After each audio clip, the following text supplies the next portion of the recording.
Bienvenue dans Mediapol, l'émission qui décrypte la politique vue par les médias, tous les médias. Et on commence avec le sommaire. Comment succéder à une personnalité politique qui a marqué son temps, marqué ses électeurs, qui a su imposer sa patte et ses idées pendant plusieurs années? Suivre les pas du mentor, se démarquer très vite? Toutes les réponses sont dans notre Focuscom. Ça y est, la campagne d'Hillary Clinton est officiellement lancée et figurez-vous qu'elle a choisi de l'annoncer sur Internet. Retour sur l'événement de la semaine dans notre Focus Web. Et pour finir l'émission, nous partirons à la rencontre de deux grands hommes au destin croisé, Churchill et De Gaulle. La vie politique a souvent été et reste encore aujourd'hui marquée par le passage d'hommes ou de femmes politiques charismatiques qui, au fil de leur mandature, ont su imprégner les esprits de leurs électeurs, qui ont su associer une ville ou un département à leur nom. Alors, pas toujours facile de passer derrière. Quelle attitude adopter quand on arrive après? Comment conserver l'aura de son mentor tout en se démarquant? Elsa Mondingava et Charles Villeneuve ont suivi l'exemple d'Anne Hidalgo qui succède au très célèbre maire de Paris, Bertrand Delanoë. Regardez.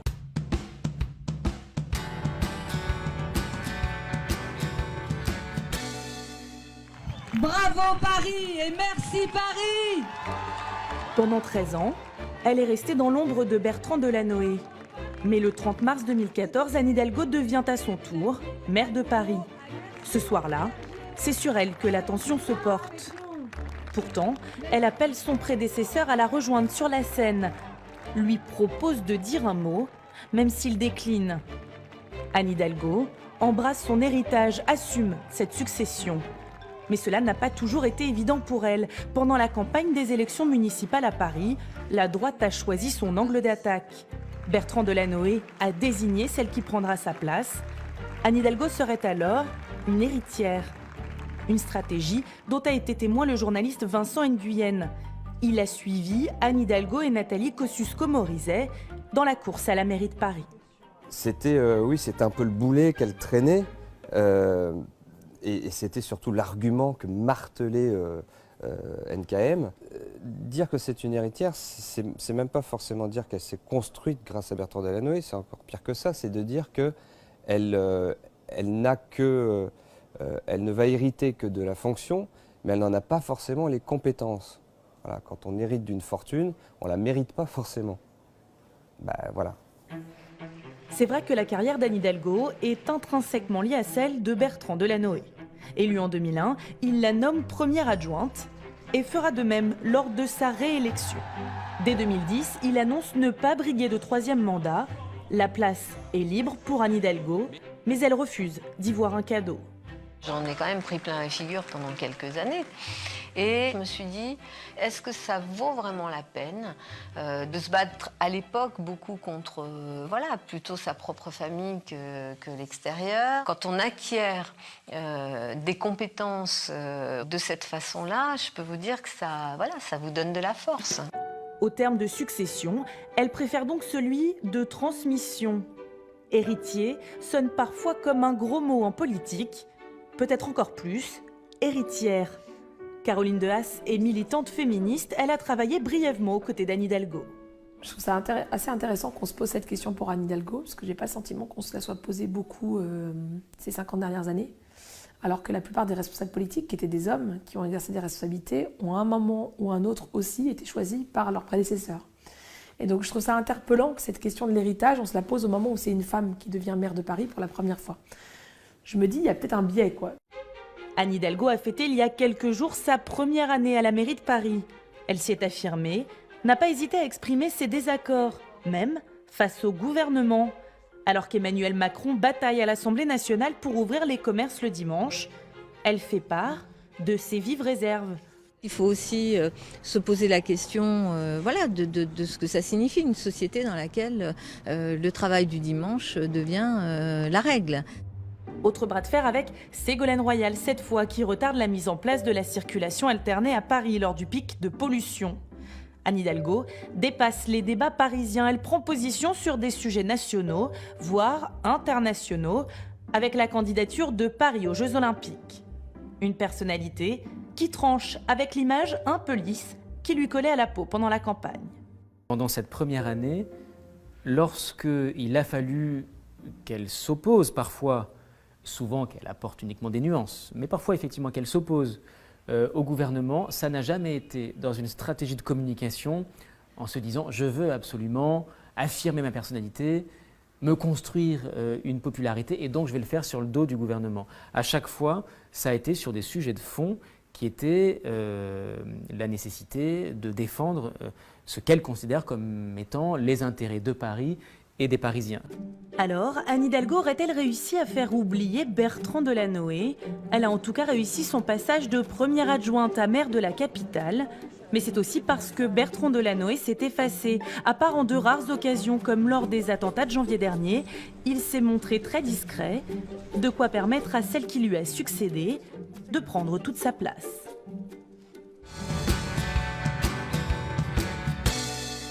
Bonjour Philippe Lenchener. Bonjour. Vous êtes le PDG du groupe McCann France et vous avez d'ailleurs conseillé bon nombre de personnalités politiques. Alors, première question, le passage de relais Delanoë Hidalgo à la mairie de Paris, est-ce que c'est pas un peu le mentor qui adoube sa dauphine? Ah bah alors il y a toute la réponse dans la question. C'est vrai? Oui, donc c'est oui, bien sûr, oui. Il y a une passation qui s'est faite de la manière la plus harmonieuse qui soit. C'est probablement un cas d'école.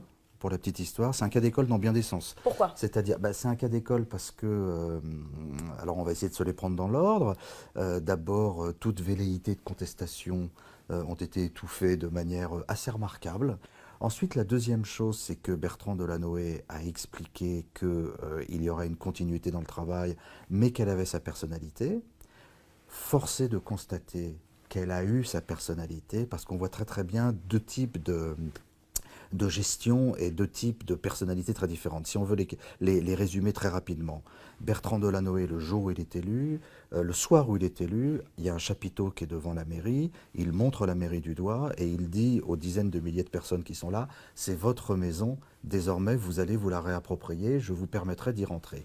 Je vous permettrai d'y rentrer. Et donc il a régné, dans tous les sens du terme, sur la mairie de Paris, puisque vous savez que son petit surnom était le Roi Soleil. Donc il a régné sur la mairie de Paris, mais c'est lui qui décidait de donner la place aux gens. Et donc ça vous a donné les Nuits Blanches, Paris Plage, etc. Anne Hidalgo fait autre chose, c'est-à-dire qu'elle dit c'est votre maison, mais elle permet réellement aux gens de se la réapproprier. Il y a des budgets participatifs, il y a des comités de quartier, il y a un certain nombre de choses où vraiment elle essaye, tant que faire se peut, de faire participer les gens. Et donc il y a réellement une vraie personnalité. Et puis il y a surtout un renouvellement quasi complet des équipes. Parce que quand vous voyez les gens, Brossia, quand vous voyez Julliard, quand vous voyez Missika, ce ne sont pas les anciens adjoints. Qui se rappelle qu'il y avait Jean-Marie Le Guen à la santé, il y avait Pascal Cherki au sport, des gens qui ont fait d'autres choses, qui ont suivi d'autres chemins. Donc il y a quelque chose qui est un cas d'école. Est-ce que, pour autant, ça peut lui porter préjudice de rester justement cette dauphine? Est-ce qu'on parle encore d'elle aujourd'hui comme une dauphine d'ailleurs? Alors, il y a plusieurs choses. D'abord, moi, je crois que... d'abord, j'ai une conviction première et profonde, pardon, c'est que le statut de dauphin, c'est formidable et que la transmission, c'est merveilleux. Et moi, j'attends, et j'en connais un paquet, depuis quelques années, j'ai travaillé avec un certain nombre d'entre eux, j'attends l'homme politique qui me dit « Je ne veux pas être un dauphin, je ne veux succéder à personne. Trouvons-nous un bel endroit où il faut aller se taper un leader très très fort du camp qui est opposé au bien. » Ça existe quasiment plus aujourd'hui, ça? Vous pensez qu'Emmanuel Macron ou Fleur Pellerin, qui veulent tous les deux faire de la politique, ne vont pas chercher à être les successeurs de quelque chose? Alors, soit les successeurs d'une culture, c'est-à-dire qu'ils voudront quelque chose qui culturellement est ancré à gauche, soit les successeurs d'une personne. Il faut arrêter avec ces histoires, c'est super cool et c'est vraiment bien de succéder à quelqu'un. Alors, justement, vous en parliez, je voudrais de la succession à soi-même ou même de la succession dans les partis. Je voudrais vous faire écouter cette remarque de Caroline de Haas. On va la regarder ensemble. Hop. J'ai un exemple très précis en tête où j'ai eu le sentiment que la succession n'avait pas du tout été gérée et que résultat, ça a coûté très cher aux partis politiques. C'est le NPA, le nouveau parti anticapitaliste. Quand Olivier Besancenot, qui était quand même la figure médiatique du NPA, candidat à la présidentielle, est parti, le sentiment qu'on a eu de l'extérieur, c'est quasiment du jour au lendemain en faisant une lettre aux militantes et aux militants. Il n'avait pas préparé la suite, le NPA s'est cassé la gueule. Est-ce que vous êtes d'accord avec Caroline de Haas? Quand on ne prépare pas sa succession, tout s'arrête, tout s'éteint derrière. Je suis en accord sur ce qui va être sur ce qu'est la pensée quotidien gratuit. je la qualifierais ainsi, c'est-à-dire on voit un fait, on le balance et on met 3 mots, mais en profondeur, en fait, elle fait une erreur d'analyse assez lourde. C'est-à-dire que là où elle a raison, c'est que oui, Besancenot est remplacé par Poutou. Poutou, il n'a pas envie d'y aller, ou du moins il ne comprend pas là où il va, et puis il ne se rend pas compte que la politique c'est un truc quoi, qui est costaud, qui est violent, qui se prépare, etc. etc. Il n'y a pas de génération spontanée pour l'élection présidentielle. Bon. Là où elle se trompe lourdement, c'est que moi je pense que si demain matin il y a une crise de succession au Parti Socialiste, comme ça, du jour au lendemain, ou à l'UMP, ou je ne sais quoi, il y a un humus culturel et politique qui est très très lourd, et qui fait qu'à ce moment-là, vous aurez une vacance du pouvoir et une crisette de palais, parce que ce sera un problème organisationnel, mais culturellement, vous avez des machines qui sont faites pour gouverner, qui ont des humus idéologiques lourds et qu'on peut relever. Je vais vous dire une chose. La succession de la Ligue communiste révolutionnaire n'aurait pas été compliquée. La succession du nouveau parti anticapitaliste était compliquée parce que c'est un flou idéologique complet. D'accord. Donc c'est inhérent au parti même. Oui, c'est quelque chose qui a été construit pour une circonstance pour Olivier Besancenot. Oui, il a entraîné tout le monde et forcé tout le monde à dépasser les choses. Puis attendez, il y a aussi une autre chose, c'est que Olivier Besancenot, personne ne l'a pris au sérieux. C'est-à-dire que Besancenot, il a dit j'arrête, et il a dit j'en veux pas une de plus. Et dans un monde où tout le monde pense qu'il y a le dévouement pour la cause, on s'est dit mais si Olivier ira, eh ben non, Olivier il n'y a pas été. Voilà. Donc il y a aussi un truc très très intéressant, c'est que les gens ne peuvent pas concevoir qu'à un moment donné quelqu'un puisse arrêter. Et ça, c'est un niveau psychologique plus que politique, mais peut-être politique aussi, parce que, et je crois que le non-cumul fera du bien pour cela, en cela, c'est qu'on va peut-être fabriquer des machines à faire des allers-retours, quoi. Bien sûr. Je voulais vous parler aussi de passation de pouvoir. Quand on parle, enfin, j'ai pris par exemple la passation de pouvoir entre Jean-Marc Ayrault et Manuel Valls. Comment on se prépare à ça? Comment on prépare son discours d'adieu pour Jean-Marc Ayrault et son discours d'arrivée pour Manuel Valls? Alors, quand vous partez, il n'y a qu'une seule chose à faire, prendre date pour demain et préparer une sorte d'effet retour. C'est-à-dire que comme vous ne maîtrisez rien et vous ne savez pas de quoi demain sera fait, ce qu'il faut, c'est expliquer que ce que vous avez fait, on se rendra bien compte. Et on en verra les résultats un jour. Et ça va bien éclore à un moment donné. Et vous dites, et vous prenez date, vous verrez bien. Il y avait eu un moment qui avait été très très intéressant, alors il est juste intéressant au niveau de la pédagogie, parce que vu que ça ne s'est pas passé, ça ne sert à rien, mais Mauroy et Mitterrand avaient fait un départ assez exemplaire, parce qu'il était très émotionnel, et François Mitterrand avait dit « Quand je pense à l'avenir, je vois Pierre Mauroy ». Alors il se trouve que il n'y a pas eu de Pierre Mauroy ensuite derrière, mais par cette phrase, ça vous dit ce qui doit se passer. Alors ensuite, pour Valls et Jean-Marc Ayrault, c'est comme pour Sarkozy et Chirac, l'idée d'un nouvel élan. L'idée de montrer qu'on passe juste en sixième vitesse et sur la file de gauche sur l'autoroute, quoi. Et aucune passation n'existe dans un même camp si elle ne sert pas à donner un élan nouveau, parce qu'autrement, comment la justifier, quoi? Elle est injustifiable. Et je voulais terminer avec les dynasties. Elles existent évidemment en politique. Chez les Le Pen, évidemment, on en parle beaucoup en ce moment. Est-ce que pour succéder à son père, Marine Le Pen était contrainte de le tuer médiatiquement? Est-ce que cette succession, elle devait forcément passer par là? Pour ce qu'elle doit faire, oui. Mais elle aurait pu vouloir faire autre chose. Si elle avait décidé de continuer à être dans une logique protestataire et de cultiver un 12% de part de marché, elle n'était absolument pas obligée de tuer le père, voire au contraire de rester en l'état. Le sujet, c'est qu'elle veut une double rupture. Elle veut une double rupture. La première rupture, elle est idéologique, c'est-à-dire que cette histoire de vive Pétain, vive l'antisémitisme, l'immigration, mère de tous les maux, c'est pas son sujet. Son sujet, elle a fait une triangulation avec un discours extrêmement social et politique, et en glorifiant la France d'en bas. Donc il lui faut acter cette rupture politique. Et la deuxième, c'est qu'il lui faut acter une rupture comportementale. Elle n'est pas dans un parti protestataire, elle veut exercer le pouvoir. Donc le problème, c'est que par rapport à cette double rupture, elle rencontre son père. Mais donc c'est une rupture, du coup, elle doit tuer le père politiquement, à mon avis, beaucoup plus que... Alors il se trouve que la symbolique et la dynastie vient rencontrer une situation politique qui est vraiment réelle, quoi. Très bien. Eh bien, merci beaucoup. Merci Philippe Keshner d'avoir répondu à toutes nos questions. Et voici tout de suite la première partie du Zaptic.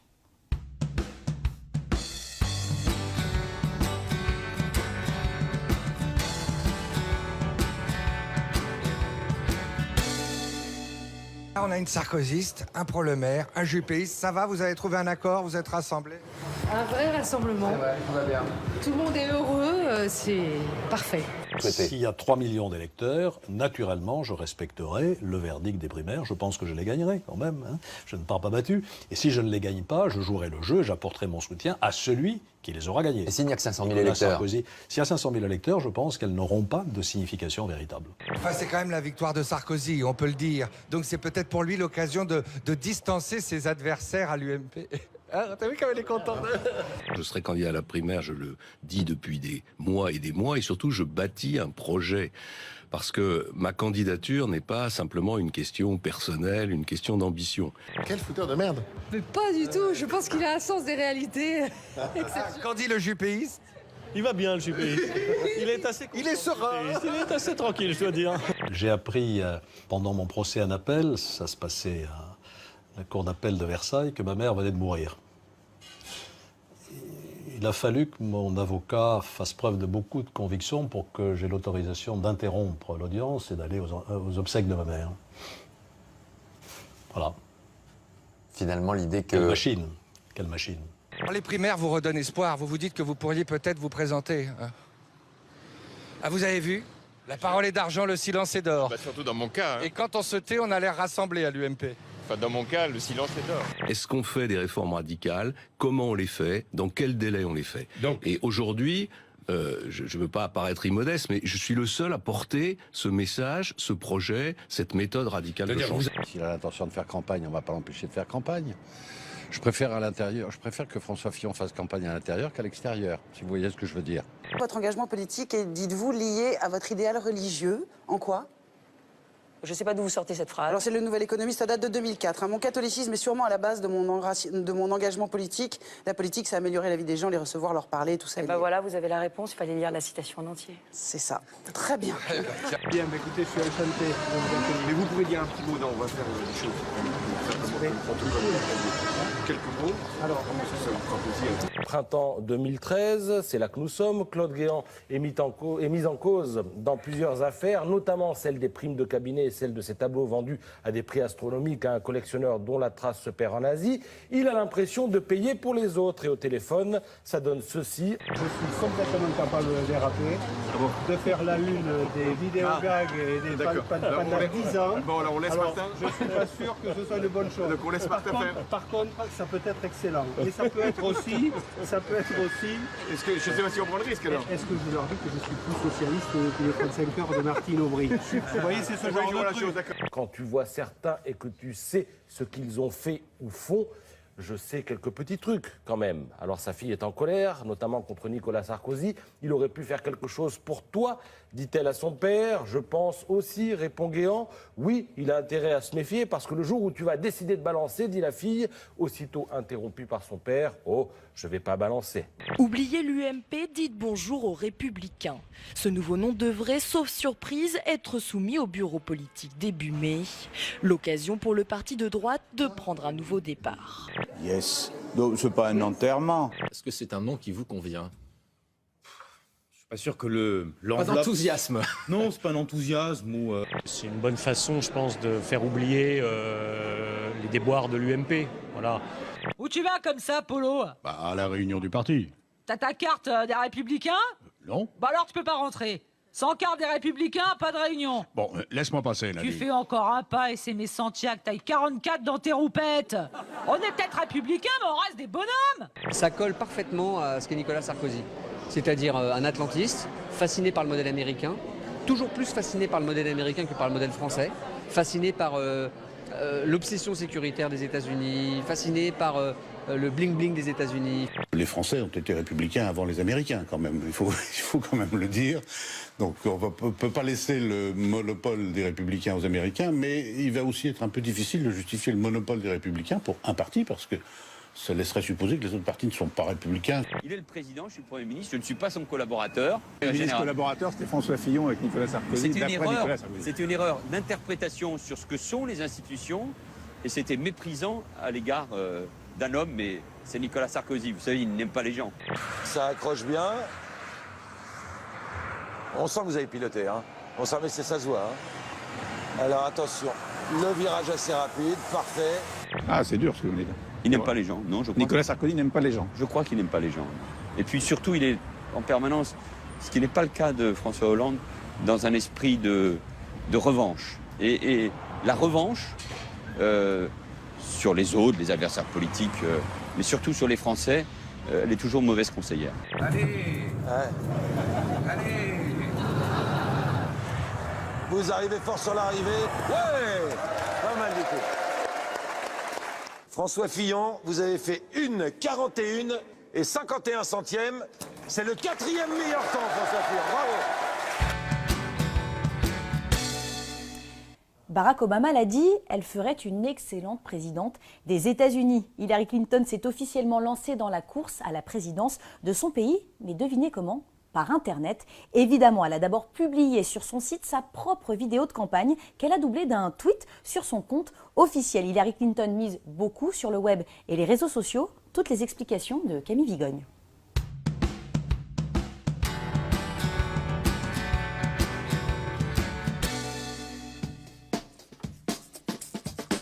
I'm getting ready for a lot of things. A lot of things. Une succession de portraits de l'Amérique qui ose, façon spot publicitaire pour Benetton. Hillary Clinton a officialisé sa candidature avec cette vidéo postée sur son site. I'm running for president. So I'm hitting the road to earn your vote. Because it's your time. And I hope you'll join me on this journey. Pour se lancer dans la course, l'ex-première dame a décidé d'utiliser les réseaux sociaux en signant ce tweet. Je me présente à la présidence, tous les Américains ont besoin d'un champion et je veux être ce champion. La lettre H précise qu'elle a elle-même écrit ce message et non son staff. La biographie de son compte joue sur l'humour. Épouse, mère, avocate, propriétaire de chiens, icône capillaire, fan du tailleur pantalon, briseuse de plafond de verre, à déterminer. Hillary Clinton, méfiante avec les médias et les nouveaux moyens de communication, aurait enfin compris l'importance de s'adresser directement aux électeurs américains. Son site, disponible en espagnol et en anglais, permet aux sympathisants de rejoindre son équipe ou d'envoyer des dons, et son profil Facebook maîtrise l'art du storytelling. La déclaration a fait les unes du monde entier, sauf en Russie, où son clip de campagne a été interdit aux moins de 18 ans. En montrant des couples gays, cette vidéo constituerait de la propagande homosexuelle. I'm getting married this summer to someone I really care about. Sur Twitter, les utilisateurs se sont emballés. Autre polémique, le logo choisi par l'ex-secrétaire d'État. Trop simple, trop austère, trop strict. Sur la toile, les remarques se sont enchaînées. Le hashtag #SoOld, tellement vieille, est également apparu sur Twitter pour désigner la candidate de 68 ans. Preuve que la critique en ligne est loin d'être toujours constructive. Les messages de soutien se sont aussi multipliés. En France, l'annonce de sa candidature a été saluée de façon unanime par la classe politique française. Nicolas Sarkozy, Manuel Valls ou encore Christiane Taubira. Seule bourde, celle de Valérie Pécresse. La candidate UMP au régional a affirmé que l'ancienne chef de la diplomatie américaine n'était pas un modèle car elle n'avait pas exercé de vraies responsabilités. Les internautes se sont tout de suite emparés de la phrase maladroite et le hashtag « Joue-la comme Pécresse » a vite envahi Twitter. La plus grande déception de la semaine sera sans doute celle de Zek.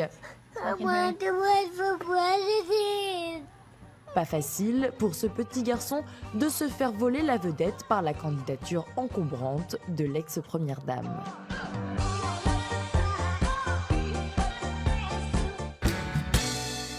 Bonjour Arnaud Pochebonne.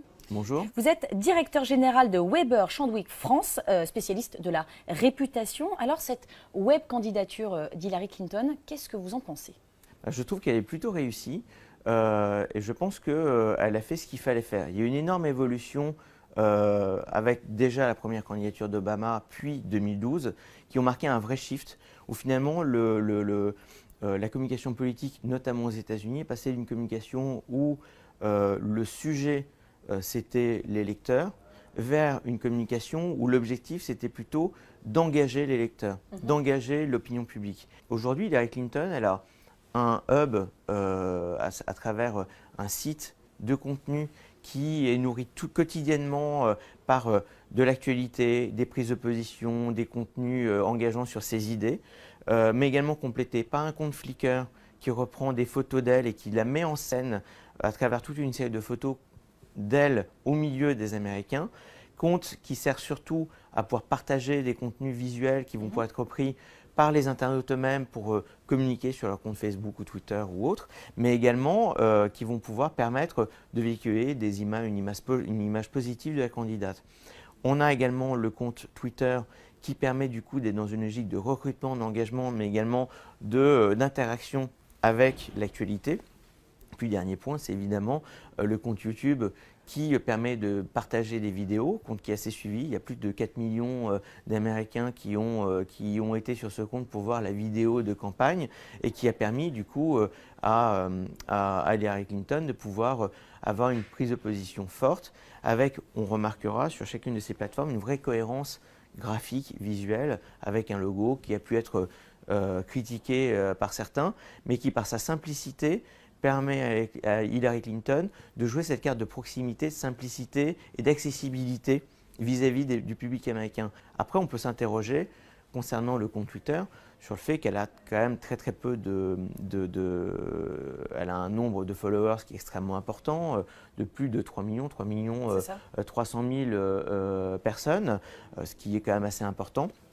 Mais derrière, elle suit extrêmement peu de personnes, mis à part son mari et sa fille. Finalement, on se rend compte que finalement, elle a une approche qui est très tactique de Twitter. Il y a un usage qui est utilisé pour cette campagne, qui n'est pas utilisé personnellement.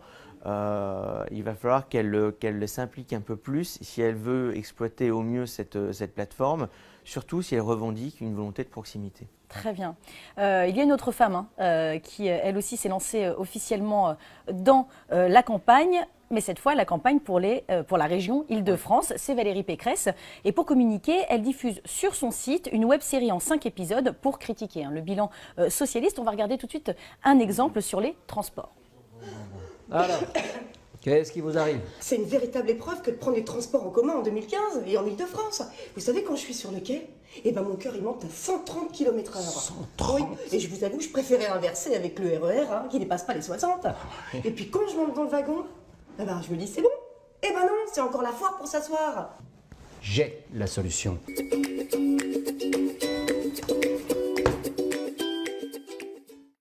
Est-ce que ça vous a fait sourire? Est-ce que vous trouvez ça judicieux?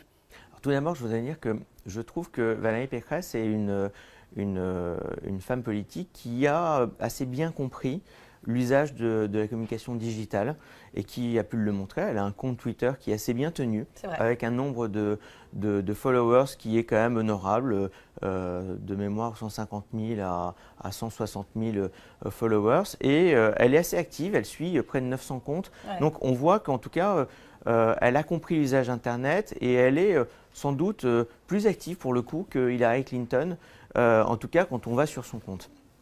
Après, on peut s'interroger sur la vidéo et sur ce film en tant que tel. L'usage de vidéos pour des campagnes et de vidéos qui vont jouer sur la carte de la viralité, c'est quelque chose qui n'est pas nouveau. C'est toujours un peu dangereux si c'est mal fait, parce qu'on peut se retrouver avec une exécution qui est cheap et qui finalement donne le sentiment d'être un peu léger, d'être un peu superficiel sur des sujets qui touchent de près vous êtes en train de nous dire que c'est le cas là pour Valérie Pécresse? Et concernant Valérie Pécresse, je pense que cette vidéo n'est pas la meilleure chose qu'elle ait faite sur Internet, pour être totalement clair. Et il suffit d'ailleurs de voir le nombre de retweets sur son compte, quand on va sur son compte Twitter, où la vidéo est partagée. Il y a énormément de retweets sur beaucoup d'autres sujets, y compris juste des tweets de 140 signes sur lesquels il y a une réaction. Ce tweet-là n'a pas emballé les foules et il y a eu un nombre de partages assez faible. Et donc, pour moi, l'intention est bonne, c'est l'exécution qui est un peu ratée. Très bien. Et pour finir, je voudrais vous montrer la toute dernière web campagne du gouvernement pour défendre ces réformes. Voilà, les tweets apparaissent en ce moment. Voilà, ce dimanche, des tweets largement inspirés de la série Game of Thrones ont été diffusés sur le compte officiel avec parchemin, référence aux 7 royaumes, etc. Est-ce que c'est malin? Est-ce que c'est pas un peu ridicule? Finalement, cette campagne, elle relève du même procédé que celui qu'a voulu utiliser Valérie Pécresse, c'est-à-dire vouloir jouer la carte de la proximité et apporter finalement un contenu créatif qui permet, par une disruption, de pouvoir toucher un public qui est peut-être en désamour vis-à-vis du monde politique, à savoir les jeunes. Et pour le coup, ils ont surfé sur une série qui est extrêmement populaire auprès des plus jeunes électeurs, à savoir Game of Thrones, qui est un vrai phénomène de société. Effectivement, la prise en compte du contexte est un élément intéressant et jouer la carte des séries, c'est une piste sur laquelle on peut s'arrêter 5 minutes.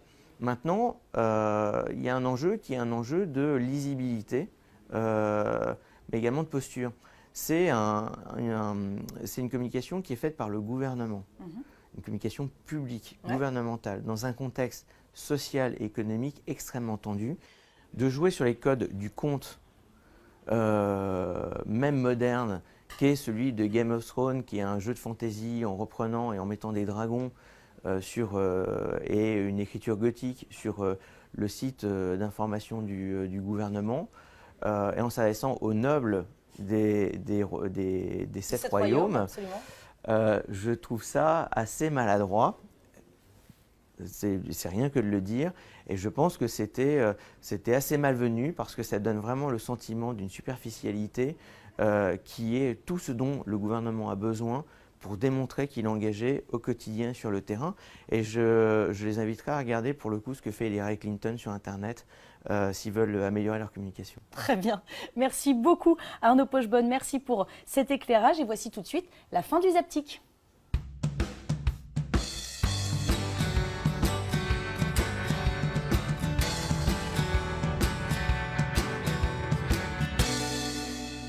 Plus du tout dans Papy fait de la résistance. En ce moment, Papy aime le maréchal Pétain. Pour un gaulliste comme vous, ça doit être une plaie qui ne cicatrisera jamais. C'est terrible, regardez. Eh ben voilà, De Gaulle est partout. Ce qui est évidemment choquant dans cette histoire, il faut pas se mentir, c'est la réaction de sa fille. Ouais. C'est quand même... On est à 2 mois et demi des grandes vacances, elle a déjà attaché un arbre. Tu vois, je veux dire... Est-ce que vous serez candidat au régional en PACA? Non. Il a entendu l'appel à la sagesse lancé par Marine dans un propos à la fois ferme et douloureux. Je pense qu'il n'y a pas beaucoup de choix. Marion Maréchal Le Pen, si elle l'accepte, je pense serait une tête de liste très performante. Il faut chasser les crouilles de cette belle région, n'est-ce pas? Popo, ça suffit. Tu n'es plus le candidat, c'est Marion désormais. Marion, on t'écoute. Il faut chasser les bougnoules de cette belle région. Merci, Marion. Ah, ça fait du bien d'entendre un nouveau discours au Front National. Comme je vais mettre ma petite fille sur orbite, et qu'elle va peut-être être députée, ils n'ont pas fini d'en avoir du Le Pen. Je reconnais que c'est grâce à vous si Jean-Marie Le Pen s'est retiré. Merci. C'est grâce à vous si c'est la jeune Marion Maréchal Le Pen qui est candidate en PACA. C'est grâce à vous si le visage du Front National change et se rajeunit. Tata, je suis prête pour PACA. Papa, on t'a reconnu, lance Marine Le Pen.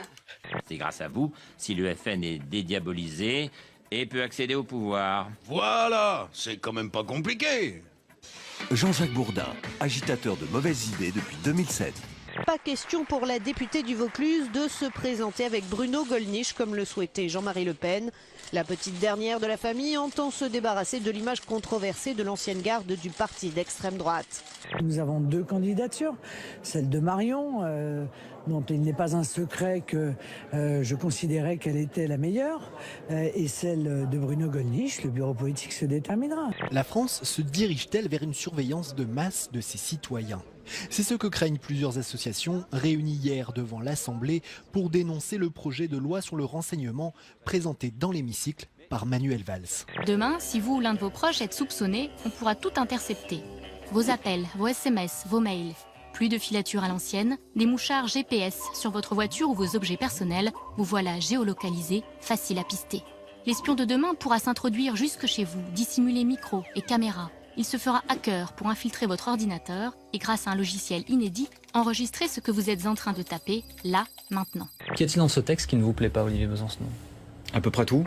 On met en place une possibilité de surveillance très élargie, avec des moyens très puissants, sans aucun contre-pouvoir. Si on met tout le monde sous surveillance au prétexte de la lutte contre le terrorisme, alors on rentre dans une société dangereuse. S'il y en a bien qui sont pas chauds pour une surveillance tous azimuts, c'est nous les politiques. Mais je comprends. S'il y avait eu un seul micro RPR, on était tous en tôle. S'il y avait eu un seul micro à la mairie de Paris, tous en tôle aussi. Certains raccourcis confinent une fois encore à la caricature. Ce projet de loi n'installe en aucune manière un appareil de surveillance policière de la population. Et le principe de ciblage de toute surveillance sur des personnes menaçantes demeurera. Oui, mais François Hollande, il est pour lui. Ah ben, c'est un puceau des affaires, Hollande. Il craint rien. Si tu le mets sur écoute, tu l'entendras juste bouffer. Les lois trop mal faites, trop larges, donnent une latitude extraordinaire. Et l'absence de contrôle aussi, puisque là, c'est le Premier ministre qui décide tout ce qu'il veut. Qu'est-ce qu'il a dit, Manuel Valls? Eh bien, il m'a demandé si je rêvais toujours à lui. Et alors? Toujours rêvé de lui, toujours rêvé de lui. Et je lui ai dit que j'avais un peu de mal à le lui avouer parce qu'il était avec sa femme à ce moment-là. Ah, oui. Vous êtes respectueux, évidemment. Bah oui, et sa femme m'a dit, ça n'a aucune importance, vous pouvez continuer. Qui a dit? Je dialogue avec tout le monde, sauf avec Bonnie and Clyde. Alors, pour avoir la réponse, il faut trouver qui sont Bonnie and Clyde. C'est un couple de politiques, les voilà, vous allez les reconnaître. Arnaud Montebourg et Aurélie Filippetti. Alors c'est quelqu'un qui a dû les virer, qui dit « je dialogue avec tout le monde sauf avec eux ». Il s'agit donc du Premier ministre Manuel Valls.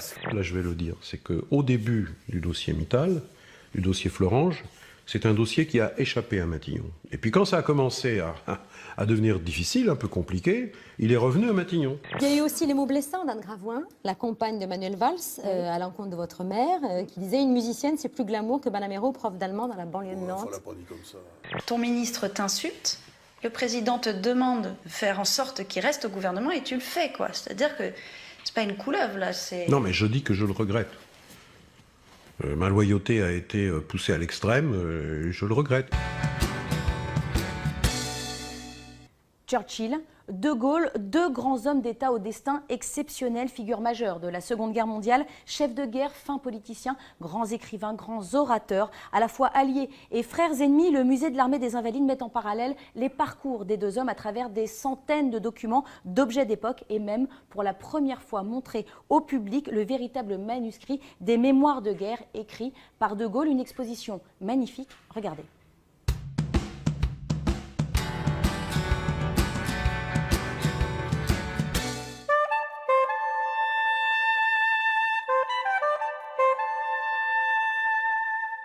Le but de cette exposition est tout simplement de mieux faire connaître les destins croisés de ces deux grands personnages. Autrement que par les idées reçues qu'on a souvent. Les deux personnes emblématiques de la Seconde Guerre mondiale. Et on n'a pratiquement aucune idée, bien souvent, de ce qu'ils étaient lorsqu'ils étaient enfants. Le Churchill et De Gaulle, à l'âge de 7 ans, leur adolescence, leur choix de carrière, tout ça, c'est pratiquement inconnu du grand public. Et on avait envie de le faire découvrir pour la première fois en France, montrer un parallèle de ces deux hommes. Tous deux ont été des chefs de guerre, tous deux ont été des militaires de formation, tous deux ont été de grands écrivains, de grands orateurs, tous deux ont été aussi, ont tous les deux subi le traumatisme d'être prisonniers de guerre, tous deux ont connu les tranchées de la Première Guerre mondiale.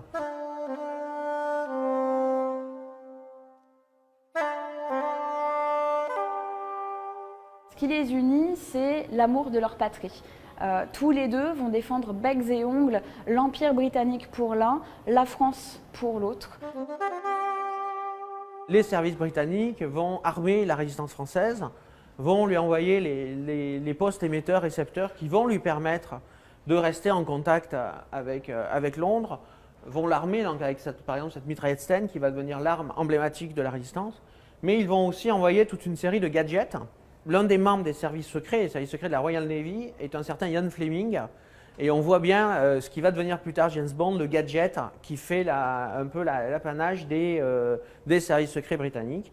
Donc vous avez par exemple ici ce dispositif d'allumeur chimique à retard.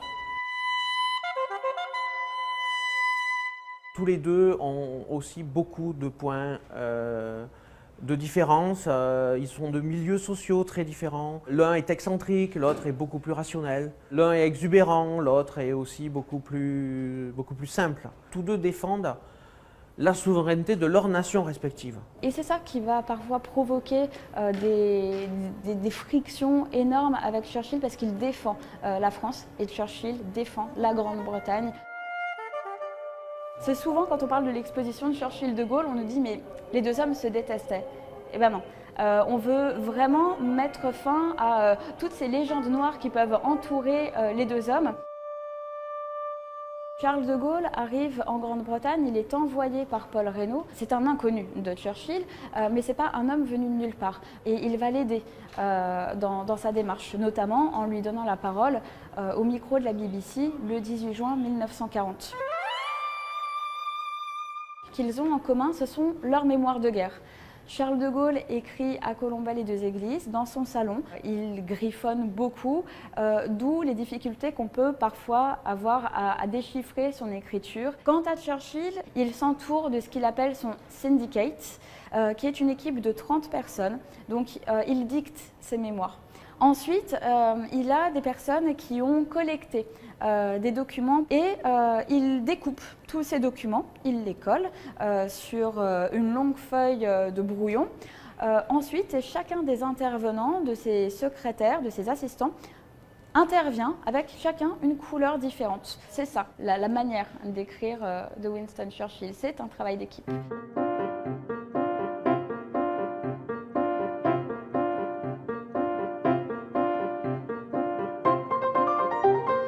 Amis, non.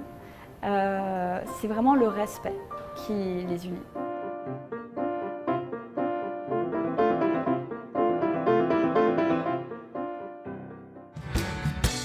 Churchill de Gaulle est à voir absolument jusqu'au 26 juillet au musée de l'armée des Invalides. Et voilà, Mediapol, c'est fini. Un grand merci à toutes les équipes de McCann France de nous avoir si gentiment reçus. L'émission, évidemment, est déjà disponible sur le site de la chaîne parlementaire. Vous pouvez nous écrire sur notre compte Twitter. Nous, on se retrouve la semaine prochaine. Mais en attendant, gardez l'œil ouvert et le bon